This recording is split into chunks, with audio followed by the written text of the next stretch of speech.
Una pelita, una pelita. Ponte las pilas y las pilitas.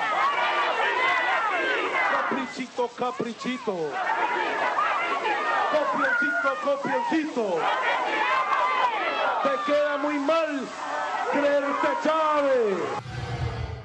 Dicen que ha obtenido mucho dinero trabajando en el gobierno de Hugo Chávez. Me alegro por él, porque pasaría un hambre espantoso de rapero, realmente, ¿no? Pero lo espantoso es, hay millones de personas que han apoyado a personajes como él y personajes como, por supuesto, Hugo Chávez, que por lo menos tenía carisma.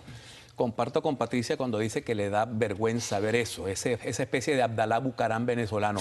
Pero déjame decirte una cosa, El candidato presidencial ecuatoriano, para que no hoy se publicó un documento en Venezuela, suministrado o salió del comando Hugo Chávez, donde se le prohíbe a partir de mañana, Maduro no puede, el documento dice textualmente, omitir los anecdotarios. O sea, eso de hablar con pajaritos, de hablar con las guacamayas, fracasó absolutamente. Y tú lo dijiste, él no es Hugo Chávez. Hugo Chávez era capaz de transmitir esas cosas, hablar de los espíritus de la sabana. Maduro queda en un ridículo manifiesto que a los propios venezolanos nos da una vergüenza tremenda. Y por eso yo quiero decirle a los venezolanos de acá de la Florida, muévanse todos para Nueva Orleans. Vean lo que hay que hacer por Venezuela. Se trata de salvar al país de esta especie de locura que puede convertir a Venezuela en una segunda Cuba. Yo creo que es importante este mensaje a ustedes, venezolanos de la Florida, ir a Nueva Orleans, en los autobuses, en los aviones, en el carro propio, pero Venezuela merece un esfuerzo más y esta vez tenemos una gran oportunidad. Y cada voto cuenta. En 1989, cantidad de encuestas daban ganadores a los sandinistas frente a Violeta Chamorro. Casi todas las encuestas. Y como sabemos, mucha gente no quería decir lo que pensaba en las encuestas porque tenía miedo que le pasara como hizo el gobierno venezolano en otro momento, claro, publicar listas de quienes no votaban por ellos. Entonces, tal vez 2013 en una dirección similar.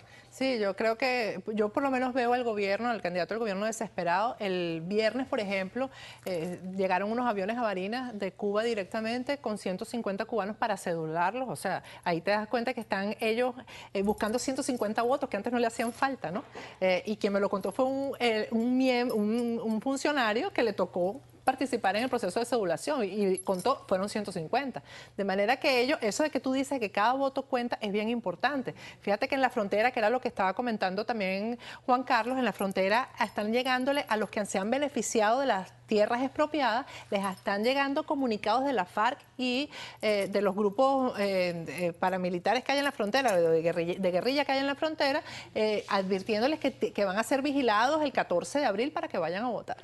Entonces, se están dando aquí confrontaciones que son, yo creo que muy fuertes y muy duras, ¿no? Ayer Liliana Hernández, por ejemplo, decía que era muy difícil vigilar la frontera con testigos, Liliana Hernández de la oposición, porque precisamente la FARC tenía amenazados a los testigos de la oposición. Quiero hablar algo muy cortito de la FARC, porque precisamente surgió una novedad en las últimas horas que hace más grave todo lo que es ese compadrazgo de la FARC con el chavismo. Pero primero, hablando de cosas vinculadas a Cuba, hay decenas de miles de cubanos en Venezuela. Enrique Capriles dijo algo en particular de los médicos.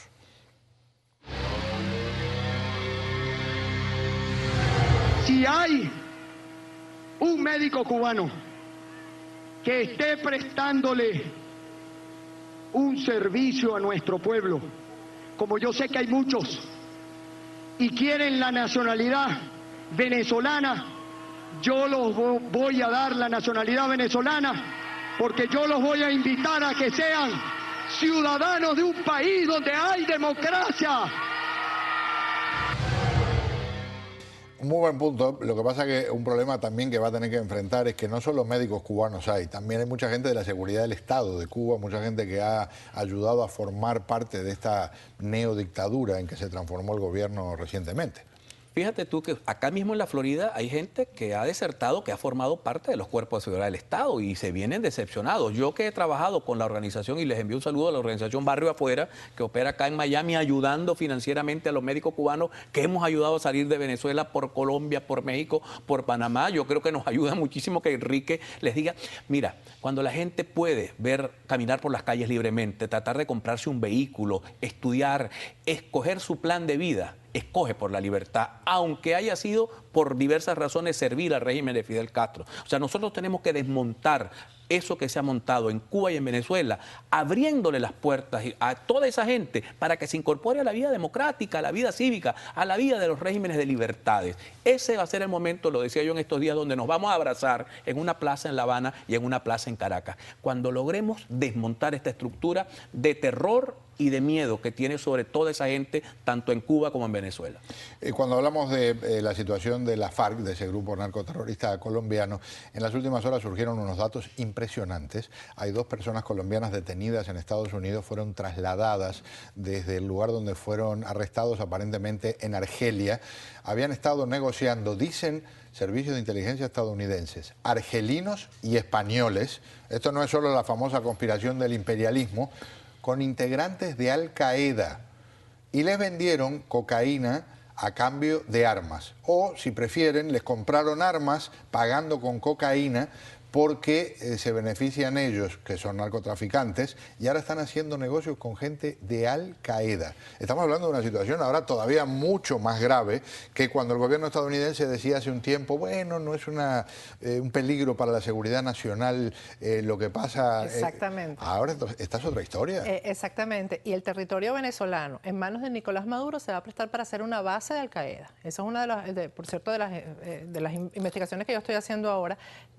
Las relaciones peligrosas del gobierno de Hugo Chávez, que se han sostenido en el tiempo durante 14 años, lo que han hecho es profundizarse con las denuncias que hemos hecho los periodistas, con todos los informes que tiene el Departamento de Estado, etcétera. Y si Nicolás Maduro gana las elecciones, lo que viene no es para Venezuela, sino para la región, es sumamente difícil. Partamos de la base que eso no ocurra y que entonces podamos hablar de un nuevo capítulo. En estos días vamos a seguir conversando. Un gusto tenerlos aquí. Gracias, como les decía, Pedro, doble agradecimiento. Solo un segundo para repetir, porque a lo mejor no hay otra oportunidad. Venezolanos, vayan a votar. Vayan, muévanse con la familia en caravana, váyanse en el autobús. Es Venezuela, es nuestra patria lo que está en juego y bien vale la pena. Vayan a votar todos. Que así sea.